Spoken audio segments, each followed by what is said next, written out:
Unit 4 को हम लोग देख लेते हैं। तो यूनिट 4 में क्या बोला जा रहा है, तो यहाँ पे कहा जा रहा है कि वर्ष 2023 में जो है नरेंद्र मोदी को मिले विभिन्न देशों के सर्वोच्च नागरिक सम्मान को देख लेते हैं। तो देखिए, मिस्र के द्वारा जो दिया जाता है ऑर्डर ऑफ द नाइल दिया जाता है आपको जून 2023 में आपके पीएम मोदी जी को दिया जाता है। ठीक है। पापुआ न्यू गिनी ने दिया कौन सा अवार्ड, तो companion of the order of Logohu जो है पापुआ न्यू गिनी द्वारा दिया जाता है मई 2023 में। और फिजी जो कंट्री है, फिजी कंट्री के द्वारा companion of the order of Fiji दिया जाता है आपका मई 2023 में आपको नरेंद्र मोदी जी को, हमारे जो पीएम है।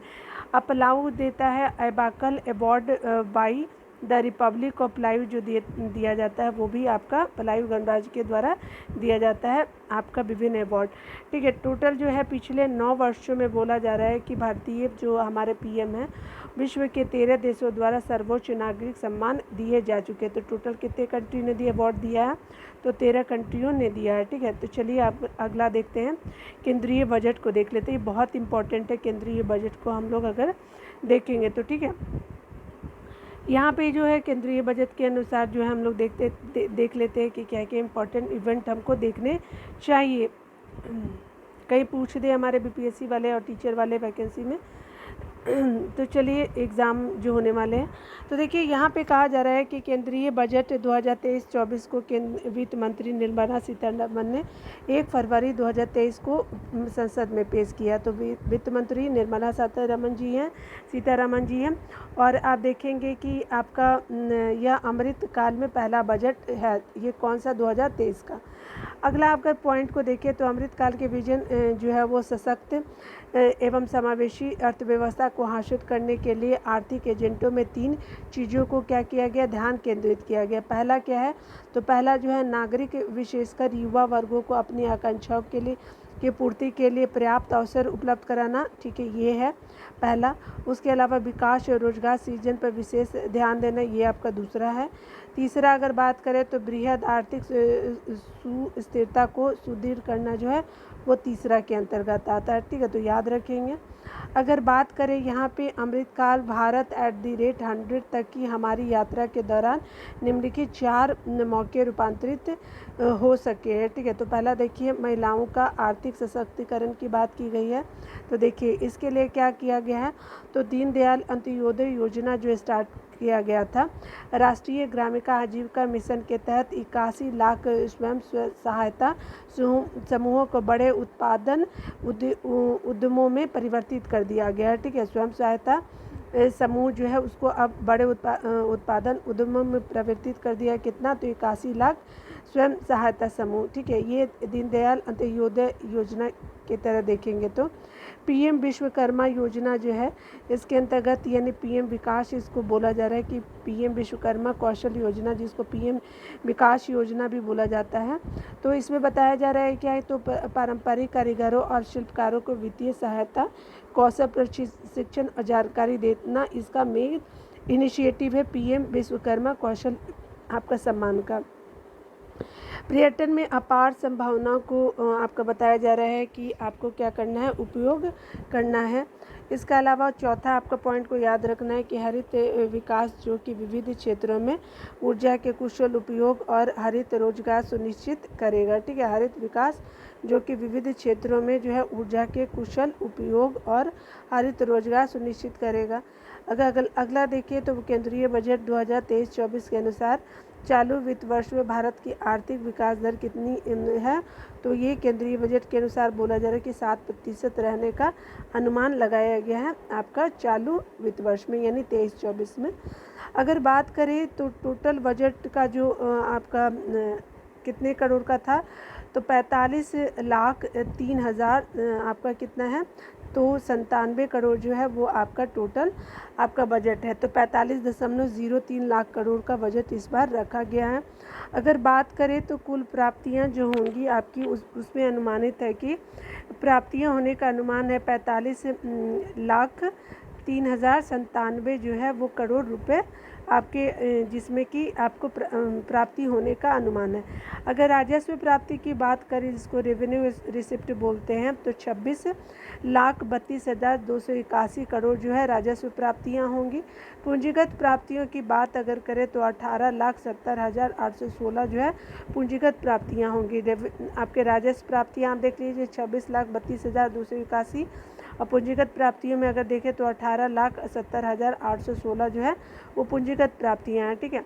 कुल खर्च होने का अनुमान अगर देखा जाए तो देखिए कुल खर्च होने का अनुमान जो है 45,03,097 करोड़ रुपए जो है खर्च होने का अनुमान है। उसी में अगर राजस्व खर्च की जाएगी तो 45 लाख आपका 2,136 रुपये जो होंगे करोड़ रुपए नहीं, करोड़ में खर्च किए जाएंगे, सारे करोड़ में ही हैं। ठीक है। अगला देखिए राजस्व खर्चे तो हमने देख लिया कि 35,02,136 करोड़ है। उसी तरह से पूंजीगत अगर खर्च की बात करें तो 10 लाख आपका 961 करोड़ रुपए जो है ये आपका पूंजीगत खर्च है। ठीक है। चलिए, अगर बात किया जाए तो विभिन्न घाटे की अगर बात किया जाए तो ये बहुत ही इम्पोर्टेंट होता है। तो अगर राजकोषीय घाटा के बारे में देखें तो राजकोषीय घाटा जो है वो 23-24 में बजट अनुमान लगाया गया है। तो जीडीपी का 5.9% जो है वो राजकोषीय घाटा रहेगा। और कुल अगर करोड़ में बात किया जाए तो आपका 17,86,816 करोड़ राजकोषीय घाटा रहेगा। राजस्व घाटा की बात करें तो जीडीपी का 2.9% जो है वो राजस्व घाटा का बात किया गया है। यानी टोटल कितना, तो आपका 8,69,855 करोड़ जो है राजस्व घाटा की बात की गई है। ठीक है। चलिए देख लेते हैं प्रभावी राजस्व घाटा की अगर बात करें तो ये आपका जो है जीडीपी का 1.7% रहने का अनुमान है। और आपका जो है 4,99,867 करोड़ प्रभावी राजस्व घाटे का अनुमान है, आपका करोड़ में है ये। अगर प्राथमिक घाटे की बात करें तो ये आपका जीडीपी का 2.3% जो है वो प्राथमिक घाटा रहने का अनुमान है। और अगर आप देख सकते हैं कि अगर करोड़ में बात करें तो 7,06,845 करोड़ जो है वो आपका प्राथमिक घाटा रहने का अनुमान लगाया गया है। ठीक है। चलिए, यहाँ देखिए कहा जा रहा है क्या, यहाँ पे डिटेल में देखते हैं तो कहा जा रहा है कि नोट की बात करें तो सरकार ने वर्ष 25 से 26 तक राजकोषीय घाटे को जीडीपी का 4.5% तक लाने का लक्ष्य रखा है। राजकोषीय घाटों को 25-26 तक जीडीपी का 4.5 तक लाने का लक्ष्य रखा है। अगर अगला आपका देखें तो राज्यों को जीएसडीपी के 3.5% के राजकोषीय घाटे की अनुमति होगी। यानी कहने का मतलब कि राज्य जो है वो जीएसडीपी का 3.5% के राजकोषीय घाटे तक वो क्या कर सकते हैं, वो अनुमति दिया गया है, जिसका 0.5% जो है वो विद्युत क्षेत्र में सुधार में से जोड़ा जाएगा। ठीक है। तो आपको 0.5% विद्युत क्षेत्र में सुधार से जोड़ा जाएगा। अगर बात करें यहाँ पे बताया जा रहा है कि वित्तीय वर्ष की बात करें तो वित्तीय वर्ष 23-24 में अगर बात किया जाए तो राजकोषीय घाटा का अनुमान कितना है, तो आपका 17,86,816 करोड़ जो है राजकोषीय घाटा का अनुमान लगाया गया है 23-24 में। अगर 17.87 लाख करोड़ जिसको बोलेंगे, अर्थात इस बार सरकार ने 17.87 लाख करोड़ रुपए जो है उधार यानी कर्ज लेना पड़ेगा सरकार को। ठीक है। चलिए अगला देख लेते हैं रुपया कहाँ से आता है। अगर बात करें तो कहाँ से आता है तो यहाँ देखते हैं तो 2023-24 में 6 मदें हैं जो आपको डिवाइड किया गया। तो उधार एवं अन्य देयता से जो होता है 34% आता है भारत सरकार को। उसके अलावा माल और जीएसटी से 17% आता है। निगम कर 15% आता है। याद रखते रहिएगा कि कितना कौन है, ये बहुत ही इम्पोर्टेंट है। उसके अलावा कहा जा रहा है कि आयकर से जो होते हैं वो 15%, निगम कर और आयकर जो है 15, माल जीएसटी जो होता है 17 और आपका उधार और अन्य देयता 34% है। आपका जो एक्साइज ड्यूटी है केंद्रीय उत्पाद शुल्क जो है 7% है और सीमा शुल्क कितने प्रतिशत है, तो आप देख सकते हैं कि 4% जो है वो कस्टम ड्यूटी है यानी सीमा शुल्क में है। ठीक है। रुपए कहाँ जाता है, तो रुपए जो अगर जाता है तो देखिए, तो बोला जा रहा है कि इसको भी 6 सेक्शन में डिवाइड किया गया है कि कहाँ जाता है। तो सबसे पहले जो है ब्याज जब अदायगी किया जाता है भारत सरकार के द्वारा तो 20% चल जाता है। उसके अलावा कर और शुल्कों में राज्यों का हिस्सा अगर बात करें तो 18% दिया जाता है। आपका करों और शुल्कों में राज्य का हिस्सा 18% दे दिया जाता है। अगर जो केंद्रीय सरकार के द्वारा योजनाएं चला जाती है तो उसमें 17% जो है वो खर्च होती है। 17% केंद्रीय योजनाओं में जो आपको योजना भारत सरकार के द्वारा दी जाती है। वित्त आयोग और अन्य अंतरण अगर देखें तो 9% है।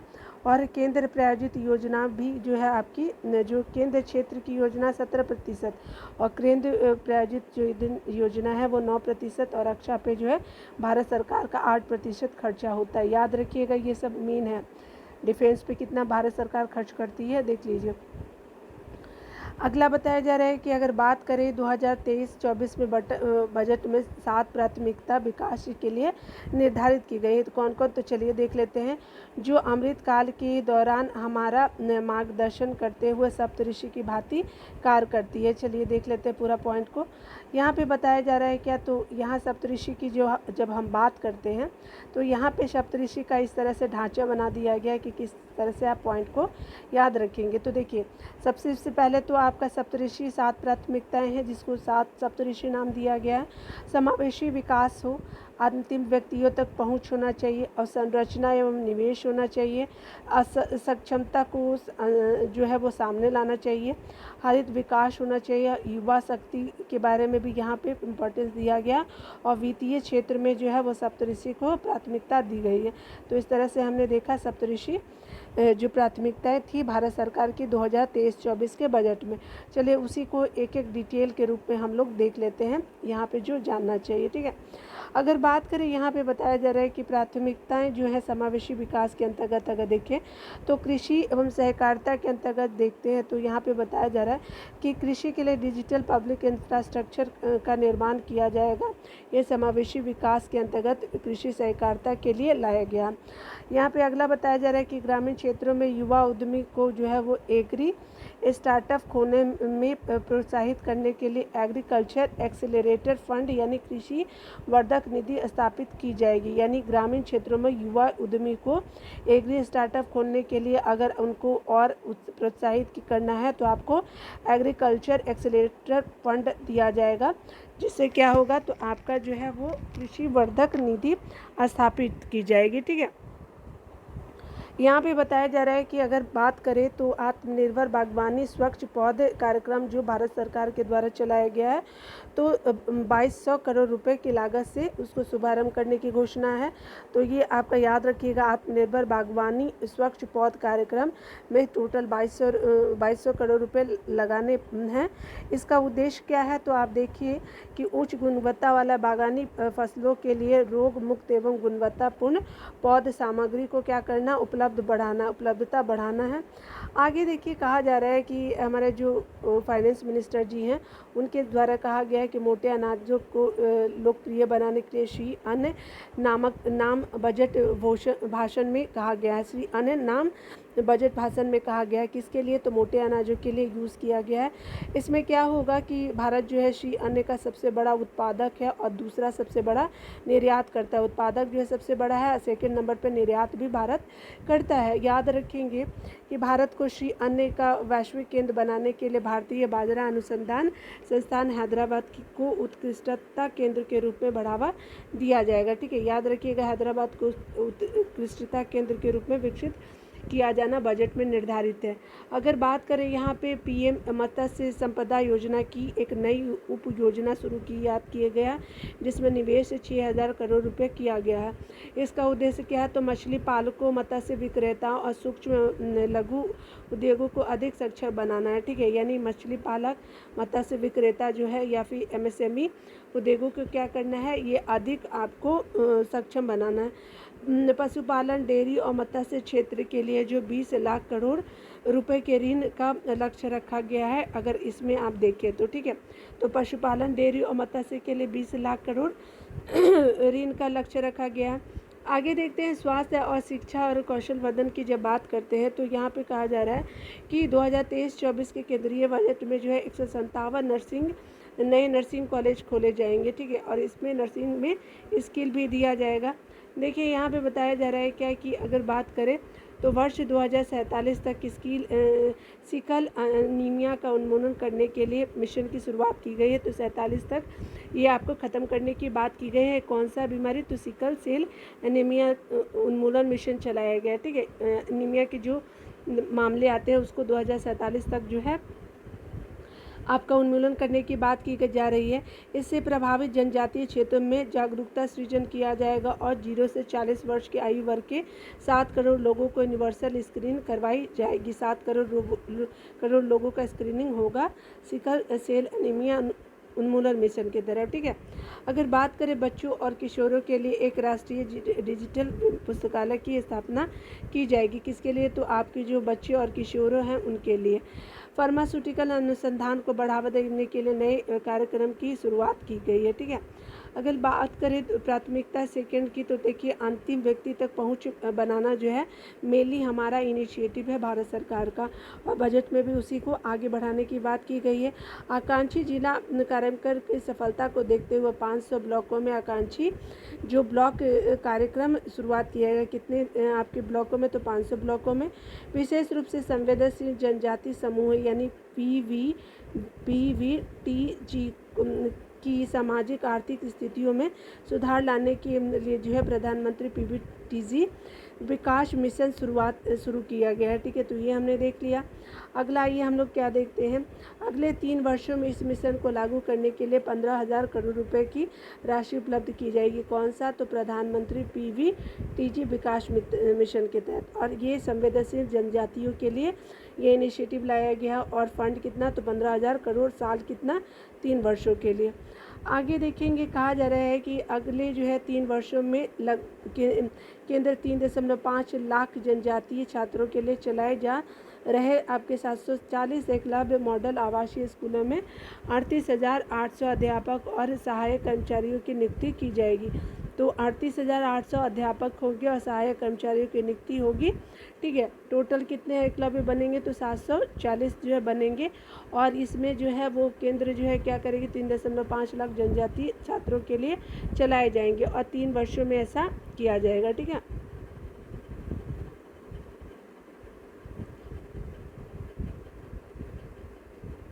देखिए यहाँ पे कहा जा रहा है क्या कि कर्नाटक के सूखा प्रबंधन मध्य क्षेत्र में संधारणीय सूक्ष्म सिंचाई एवं पेयजल की सुविधा मुहैया कराने के लिए ऊपरी भद्रा परियोजना को केंद्रीय सहायता दी जाएगी, ठीक है। PM आवास योजना के तहत के लिए परिवहन में 66 जो है प्रतिशत की वृद्धि कर जो है 79,000 से अधिक रुपये अधिक किए गए हैं, ठीक है। PM आवास योजना के तहत 86% की वृद्धि की गई है। भारत साझा पूरा लेखन जो आपका जिस निधान है यानी भारत साझा पूरा लेखन निधान भारत श्री की योजना है। तो यह एक प्रकार का डिजिटल पूरा लेख यानी पांडुलिपि संग्रहालय है। इसके प्रथम चरण में 1 लाख प्राचीन पूरा लेखों को डिजिटलीकरण करके इसमें स्थापित की जाएगी, ठीक है। जेल में बंद निर्धन व्यक्तियों जो जमानत राशि व्यवस्था करने में असमर्थ है उन्हें वित्तीय भी सहायता दी जाएगी, ठीक है। और ये कहा जा रहा है कि करने की घोषणा इस बजट में भी की जा रही है कि जो भी आपके नहीं दे पाते हैं जो जेल में बंद है तो उनको भी फंड जो है वित्तीय सहायता दिया जाएगा। उसके अनुसार प्राथमिकता अगर थर्ड की बात करें तो देखिए अवसंरचना और निवेश की बात की जा रही है। अवसंरचना निवेश में तेजी लाने के लिए 1.3 लाख करोड़ रुपए बढ़े परिव्यय के साथ राज्यों के लिए 50 वर्षीय ब्याज मुक्त ऋण को और 1 वर्ष जारी रखने का निर्णय लिया गया, ठीक है। तो टोटल अवसंरचना निवेश के तेजी लाने के लिए 1.3 लाख करोड़ रुपए बड़ी परिव्यय के साथ राज्यों के 50 वर्षीय ब्याज मुक्त ऋण को और 1 वर्ष जारी रखने का निर्णय किया गया है। रेलवे के लिए बताया जा रहा है, रेलवे के लिए जो 2.40 लाख करोड़ रुपए की पूंजीगत निधि का प्रावधान किया गया है, जो अब तक की रेलवे के इतिहास में सर्वाधिक राशि का आवंटन है, ठीक है। कितना? तो 2.40 लाख करोड़। क्षेत्रीय हवाई कनेक्टिविटी में सुधार लाने के लिए 50 अतिरिक्त हवाई अड्डों का पुनरुद्धार किया जाएगा। ठीक है, अगर आप बात करें यहाँ पे कहा जा रहा है तो आपका शहरी अवसंरचना विकास कोष यानी UIDF की स्थापना प्राथमिकता वाले क्षेत्रों में ऋण की कमी के उपयोग के माध्यम से की जाएगी। ठीक है, यानी प्राथमिकता वाले क्षेत्रों में ऋण की कमी के लिए आपका UIDF की स्थापना की गई है, जिसका मतलब क्या है, शहरी और अवसंरचना विकास कोष का स्थापना किया गया। इससे क्या होगा तो इसका प्रबंधन राष्ट्रीय आवास बैंक द्वारा किया जाएगा। उसके अलावा ये यहाँ पे उपयोग जिसका उपयोग टियर 2 और टियर 3 शहरों में अवसंरचना के निर्माण के लिए सार्वजनिक एजेंसियों द्वारा किया जाएगा। ठीक है, शहरी अवसंरचना विकास कोष की बात अगर करें तो यहाँ देख सकते हैं कि इसके लिए सरकार प्रतिवर्ष 10,000 करोड़ रुपए की धनराशि उपलब्ध कराएगी। आपका प्राथमिकता जो 4 है उसमें देखिए असक्षमता को सामने लाना जो है आपका क्या है तो इनिशिएटिव है प्राथमिकता 4 में। एकीकृत ऑनलाइन प्रशिक्षण के लिए आई गॉट कर्मयोगी नामक एक प्लेटफॉर्म शुरुआत किया गया है। देश के से शैक्षणिक संस्थानों में कृत्रिम बुद्धिमत्ता के लिए 3 उत्कृष्टता केंद्र भी स्थापित किया जाएगा। AI मतलब आर्टिफिशियल इंटेलिजेंस से रिलेटेड आपका इंस्टीट्यूशन जो है वो 3 आपके बनाए जाएंगे। स्टार्टअप और शिक्षाविदों द्वारा नवाचार और अनुसंधान शुरू करने के लिए राष्ट्रीय डाटा शासन नीति लाई जाएगी। ठीक है, न्याय के प्रशासन में दक्षता लाने के लिए 7,000 करोड़ रुपए की परिव्यय से जो है न्यायालय परियोजना का चरण 3 शुरू किया जाएगा। ठीक है, अगला देखिए MSME के संविदा निष्पादन को सरल बनाने के लिए विवाद से विश्वास प्रथम लाया गया है। ठीक है, अगर बात करें सरकार और आपका सरकारी उद्यमों के संविदागत विवादों के निपटान के लिए विवाद से विश्वास 2 लाया जाएगा। MSME बड़े उसके अलावा बड़े व्यवसाय और चैरिटेबल ट्रस्टों के प्रयोग के लिए एक निकाय डिजी लॉकर स्थापित की जाएगी। ठीक है, पहचान और पते के अपडेट के लिए वन स्टॉप समाधान की व्यवस्था की जाएगी, जिसमें डिजी लॉकर और आधार की मूलभूत पहचान के रूप में किया जाएगा। 5G सेवाओं पर जो है आधारित एप्लीकेशन विकसित करने के लिए 100 लैब भी जो है वो आपके स्थापित किए जाएंगे, बजट के अनुसार कहा गया है। चलिए यहाँ पे देख लेते हैं, यहाँ पे कहा जा रहा है क्या कि यहाँ पे बोला जा रहा है कि व्यापारिक सुगमता को बढ़ावा देने के लिए जो है वो 39,000 से ज़्यादा अनुपालनों को कम किया गया है। ठीक है, उसके अलावा 3400 से अधिक विधिक पदों को अपराध की श्रेणी में से हटा दिया गया है। ठीक है, आपका अगला देखा गया है यानी आपका ईज़ ऑफ डूइंग व्यापारिक सुगमता को बढ़ावा देने के लिए आपका 39,000 से ज़्यादा अनुपालनों को कम किया गया है और विधिक उपबंधों को अपराध की श्रेणी जो होता था पहले अब उसको कम कर दिया है। 42 केंद्रीय अधिनियमों में संशोधन के लिए जन विकास विधेयक पेश किया गया है। ठीक है, यहाँ पे बोला जाए प्राथमिकता 5 हरित विकास की बात करें तो देखिए यहाँ पे कहा जा रहा है कि पर्यावरण के प्रति सजग जीवन शैली के आंदोलन को गति देने के लिए लाइफ शुरू किया गया है। तो लाइफ योजना हरित क्रांति के लिए लाया गया है और पर्यावरण के जो प्रति जीवन शैली के आंदोलन की गति देने के लिए लाइफ शुरू किया गया है। इसकी चर्चा बजट भाषण में की गई। ठीक है, 19,700 करोड़ रुपए के लागत से शुरू किए गए राष्ट्रीय हरित हाइड्रोजन मिशन की मदद से जो है वो अर्थव्यवस्था को 3 कार्बन सघनता वाली स्थिति में ले जाया जाएगा। ठीक है, अगला देखिए कहा जा रहा है क्या कि आपका ये देखिए राष्ट्रीय हरित हाइड्रोजन मिशन कितना फंड दिया गया है तो 19,700 जो है फंड दिया गया है। ठीक है, देखिए ये बहुत इंपॉर्टेंट है, आप याद रखिएगा।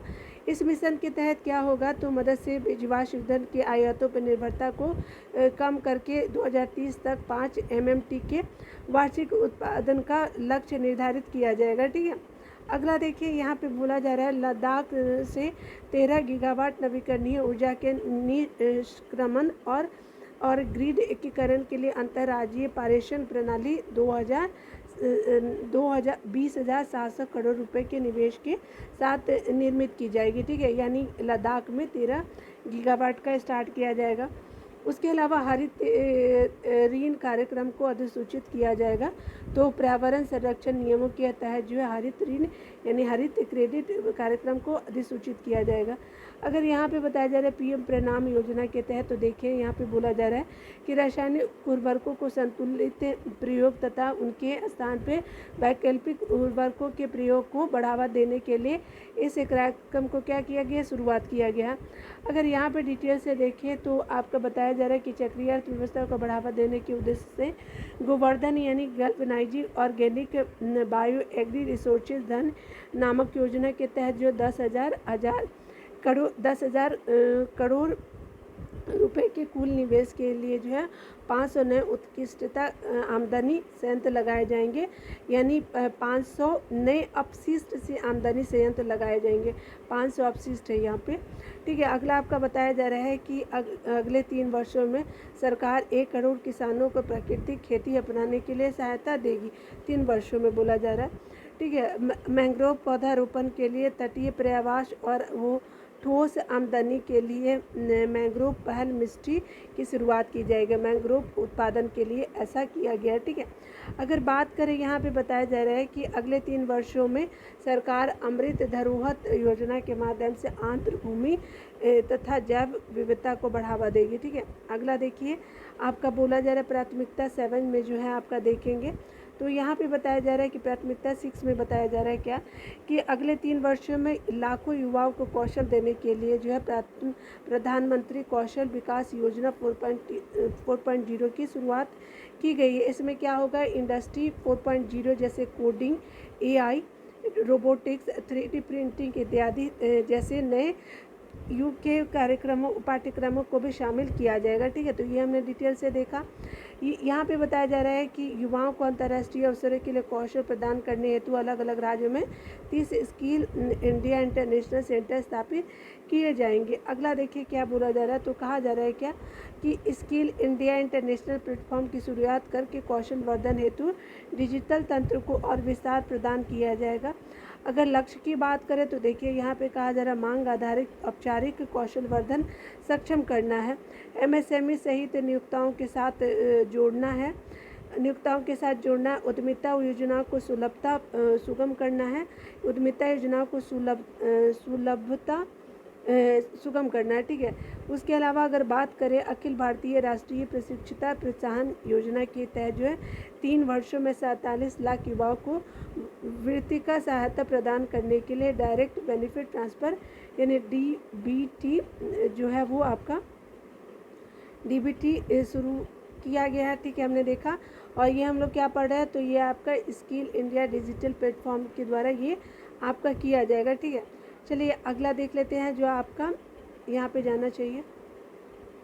पर्यटन के बारे में देखिए तो पर्यटन में कहा जा रहा है कि चुनौतियाँ मोड के माध्यम से जो है चुने जाने वाले कम से कम 50 पर्यटन गंतव्य को घरेलू एवं विदेशी पर्यटकों के लिए एक संपूर्ण पैकेज के रूप में विकसित करना है। कितना, 50 पर्यटक गंतव्यों को, ठीक है। आपका बताया जा रहा है कि देखो अपना देश योजना के तहत कहा जा रहा है कि उद्देश्य को हासिल करने के लिए क्षेत्र विशिष्ट कौशल वर्धन और आपका उद्यमिता विकास में समन्वय स्थापित किया जाएगा, ठीक है। थीम आधारित पर्यटन सर्किटों के एकीकृत विकास के लिए स्वदेश दर्शन योजना की चर्चा बजट भाषण में किया गया। वाइब्रेंट विलेज प्रोग्राम के तहत जो है वो सीमावर्ती गांव में पर्यटन के बुनियादी ढांचों का विकास किया जाएगा और पर्यटन सुविधा प्रदान की जाएंगी, ठीक है। अगला अगर बात करें यहाँ पे कहा जा रहा है कि राज्यों के उनके स्वयं के एक जिला एक उत्पाद GI उत्पाद और अन्य हस्तशिल्प उत्पादों को बढ़ावा देने के लिए और उनकी बिक्री करने के लिए अपने अपने राजधानियों में या सबसे प्रमुख पर्यटन केंद्रों पर यूनिटी मॉल स्थापित किया जाएगा, ठीक है, याद रखिएगा। अगला आपका वित्तीय क्षेत्र में बात किया जा रहा है 7 प्राथमिकता है, तो इसमें बताया जा रहा है कि वित्तीय सहायक सूचना की केंद्रीय रिपोजिटरी या भंडार के रूप में काम करने के लिए राष्ट्रीय वित्तीय सुरक्षा रजिस्ट्री की स्थापना की जाएगी, ठीक है। यहाँ पे राष्ट्रीय वित्तीय सूचना रजिस्ट्री जो आपका यहाँ पे इस्टेब्लिश किया जाएगा उसको देखेंगे कि इससे ऋण का कुशल प्रवाह संभव होगा और वित्तीय समावेशन को क्या मिलेगा, बढ़ावा मिलेगा और वित्तीय स्थिरता बढ़ेगी। आगे देखिए कहा जा रहा है कि डिजिटल निरंतरता समाधान ढूंढने वाले देशों के लिए GIFT IFSC में उनके डाटा दूतावासों की स्थापना की जाएगी। कंपनियों के त्वरित रिस्पांस के लिए एक आपका केंद्रीय डाटा संसाधन केंद्र की स्थापना की जाएगी। वर्ष 2022 में डिजिटल भुगतान के लेन देन में 76% की और मूल्य में जो है 91% की आपकी वृद्धि हुई है। यानी डिजिटल भुगतान में लेन देन में 76 और मूल्य में जो है वो 91% की वृद्धि की गई है। उसके अलावा अगर बात करें आज़ादी का अमृत महोत्सव के स्मरण काल में, तो 2025 तक 2 वर्षों की अवधि के लिए एक नई लघु बचत योजना महिला समान बचत प्रमाण पत्र उपलब्ध कराया जाएगा। ठीक है। अगला देखिए, कहा जा रहा है कि वरिष्ठ नागरिक बचत योजना के लिए अधिकतम जमा सीमा को 15 लाख करोड़ से बढ़ाकर के कितना कर दिया, 30 लाख रुपए कर दिया गया है। किसके लिए? वरिष्ठ नागरिक बचत योजना के लिए।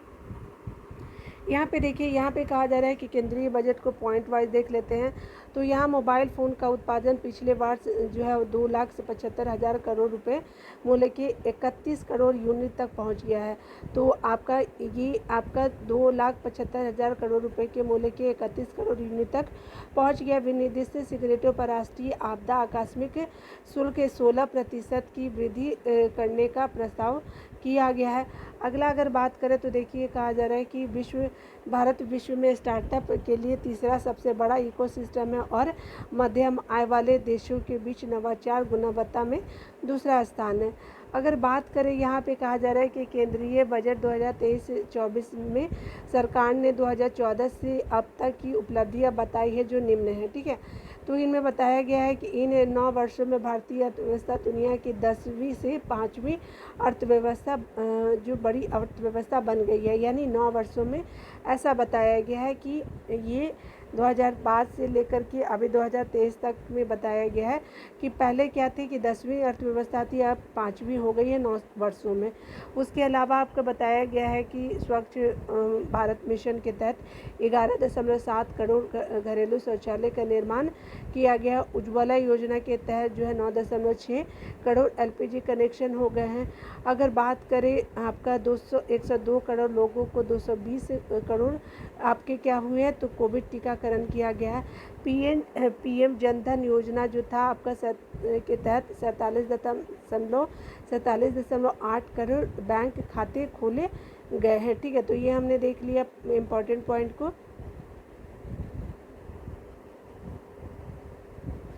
चलिए, यहाँ पे देखा जा रहा है तो कहा जा रहा है कि PM आपका जो है PM सुरक्षा बीमा योजना जो है, इसके लिए देखिए तो PM सुरक्षा बीमा एवं PM जीवन ज्योति योजना के तहत जो 44.6 करोड़ व्यक्तियों के लिए बीमा कवर किया गया है। PM किसान सम्मान निधि के लिए अगर बात करें तो ये 11.4 करोड़ से अधिक किसानों को 2.2 लाख करोड़ का नगद हस्तांतरण किया गया PM किसान योजना के तहत। जो आपका साल में 6,000 दिया जाता है ना, तो 2-2 हज़ार करके ऐसे 3 किस्तों में प्रति व्यक्ति आय दोगुनी से भी अधिक होकर 1.97 लाख रुपए हो चुकी है। ठीक है। इसमें भी बताया गया है। व्यक्तिगत आयकर की बात करें तो देखिए, नई कर व्यवस्था से 7 लाख रुपए तक आय वाले व्यक्तियों को कोई कर भुगतान नहीं करना होगा। यानी 7 लाख तक के लिए आपको व्यक्तिगत आयकर में जो छूट दिया गया उसकी बात की जा रही है। उसके अलावा 6 आयकर स्लैब वाले व्यक्तिगत आयकर व्यवस्था में स्लैबों की संख्या 5 घटाकर 5 कर दी गई है। ठीक है। पहले आपका 6 आयकर स्लैब थे, अब 5 कर दी गई है। और कर छूट की सीमा को आपका बढ़ा कर के 3 लाख रुपए कर दी गई है। ठीक है। यहाँ देखते हैं, यहाँ पे जो है यहाँ पे कहा जा रहा है क्या कि वार्षिक आय की बात की जा रही है और कर की दर। तो 0 से 3 लाख तक क्या, तो शून्य आपको टैक्स देना होगा। 3 से 6 लाख जैसे ही होगा तो 5% होगा। 6 से 9 लाख जो होगा तो आपका 10 लाख होगा। उसी के अलावा 9 से 12 जो होगा तो 9 से 12 जो होगा 15% होगा। और ये 12 से 15 होगा तो वो आपका 20% होगा। और आपका 15 से लाख रुपए से ऊपर जितना होगा 30% हो जाएगा। ठीक है। चलिए, यहाँ पे देखते हैं। प्रत्येक वेतनभोगी को 50,000 तक मानक कटौती अनुमान यानी पेंशन भोगियों के लिए 15,000 तक की उपलब्ध की जाएगी। ठीक है। यानी प्रत्येक जो वेतनभोगी को 50,000 तक मानक कटौती समतुल्य यानी पेंशन भोगियों के लिए 15,000 तक की उपलब्ध की जाएगी। अगला आपका बताया जा रहा है कि नई कर व्यवस्था में उच्चतम अधिभार को कर को क्या किया गया, उच्चतम अधिभार कर को 37 से घटा करके 25% कर दिया गया। नई कर व्यवस्था में ऐसा किया गया है। इसके परिणाम स्वरूप अधिकतम कर दर जो है वो घट करके 39% हो गया। जो अधिकतम कर दर जो था वो अब कितना दिया जाएगा, तो 39% दिया जाएगा। ठीक है, ये हमने देख लिया। चलिए अब हम लोग जो है कुछ पॉइंट को हम लोग देख लेते हैं जो वन लाइनर में होगा। चलिए यहाँ पे देख लेते हैं। अगर बात किया जाए तो देखिए यहाँ पे कहा जा रहा है कि बजट 2023-24 के तहत विभिन्न योजनाओं पे खर्च की बात की तो आवास योजना पे प्रधानमंत्री आवास योजना में जो 69,580 करोड़ होगा। जल जीवन मिशन में होगा 70,000 करोड़। मनरेगा में जो होगा 60,000 करोड़।